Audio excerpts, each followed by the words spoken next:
بسم اللہ الرحمن الرحیم۔ السلام علیکم۔ یاسمین ناولز میں ہم آپ کو خوش آمدید کہتے ہیں۔ آج آپ جو ناول سن رہے ہیں اس کا نام ہے مقید حیات۔ اس کے مصنفہ ہیں زباریہ صاحبہ۔ ایپیسوڈ 10۔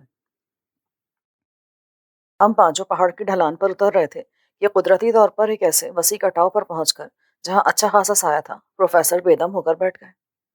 مہر، آپ اتنا سفر کر کے تھک تو نہیں گئی؟ عدنان نے پوچھا۔ بالکل نہیں۔ مجھ سے سیاہ وقت بھی کوئی ہوگا؟ عدنان نے گہری یاسیت سے کہا۔ کیوں بھائی، اب کیا ہو گیا؟ ہونا کیا شکیل صاحب، سوچا تھا کہ مہر ان پہاڑوں سے بھاگ دوڑ کر کے تھک گئی ہوں گی، سو اسی بہانے نے کندھوں پر بٹھا کر چل لیں گے، مگر لگتا ہے کہ یہ ضرورت سے زیادہ ڈھیٹ مٹی کی واقع ہوئی ہیں۔ خیال کرنا، اپنی عزت اپنے ہاتھ ہوتی ہے، اور مجھے لگتا ہے کہ تم میرے ہاتھوں اپنی مٹی خراب کروا کر ہی دم لوگے۔ مہر کا انداز تفہیمی تھا۔ یہ شرف آپ ہمیں کب بخش رہی ہیں؟ اگر تمہارا یہی حال رہا تو بہت جلد۔ تیرے وعدے پہ جیے تو یہ جھوٹ جانے جا کہ خوشی سے مر نہ جاتے جو اعتبار ہوتا۔ اور جو درگت تمہاری میں بناؤں گی نا، اس کے بعد تم کیا کرو گے؟ ہمیں یہ بھی غنیمت تھا جو کوئی شمار ہوتا، ہمیں کیا برا تھا مرنا اگر ایک بار ہوتا۔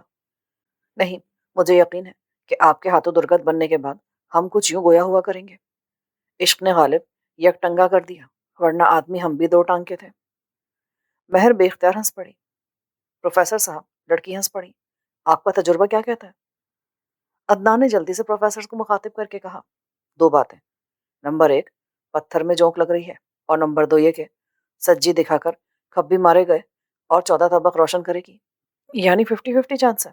یس، کوشش جاری رکھو، ہمت مردہ، مدد خدا۔ پروفیسر بھی ان دونوں کی نوک جھونک سے محظوظ ہونے لگے تھے۔ مہر نے انہیں مصنوعی غصے سے گھورا۔ تو آپ بھی اس شیطان کے ساتھ مل گئے؟ نہیں بھائی، وہ تو بچے نے ہم سے ایک سوال کیا اور ہم نے اپنے تجربے کی روشنی میں سے جواب دے دیا۔ بھائی میرا خیال ہے اب ہمیں آگے بڑھنا چاہیے، میں نے کہا، اور پھر ہم سب اٹھ کر آگے کی طرف چل پڑے۔ تحت نگاہ پہاڑوں کے سوا کچھ دکھائی نہیں دیتا تھا، نہ کوئی جانور، نہ چرند، نہ پرند، نہ انسان۔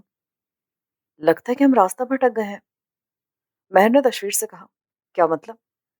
کسی غلط سمت نکل آئے ہیں، ذرا غور کریں، سڑک کا کہیں نام و نشان تک دکھائی نہیں دے رہا۔ رامپور بائیں ہاتھ آتا ہے اور یہ سڑک رامپور تک ہی جاتی ہے۔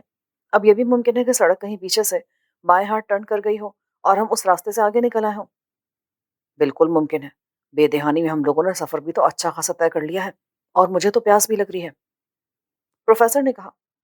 یہاں پانی ملنا بہت مشکل ہے، آئے سڑک تلاش کرتے ہیں۔ ہم چاروں بائیں طرف کو چل پڑے۔ کبھی ہم کسی پہاڑ کی چوٹی پر پہنچ جاتے اور کبھی ڈھلانوں کا سفر طے کرنے لگتے۔ خضرا پہاڑی جھاڑیاں کہیں تو بالکل ہی کم ہو جاتی اور کہیں کہیں اس درجہ گھنی ہو جاتی کہ بڑھنا انتہائی دشوار ہو جاتا۔ بعض مقامات پر یہی جھاڑیاں بلند و بالا درختوں کی صورت اختیار کر جاتی۔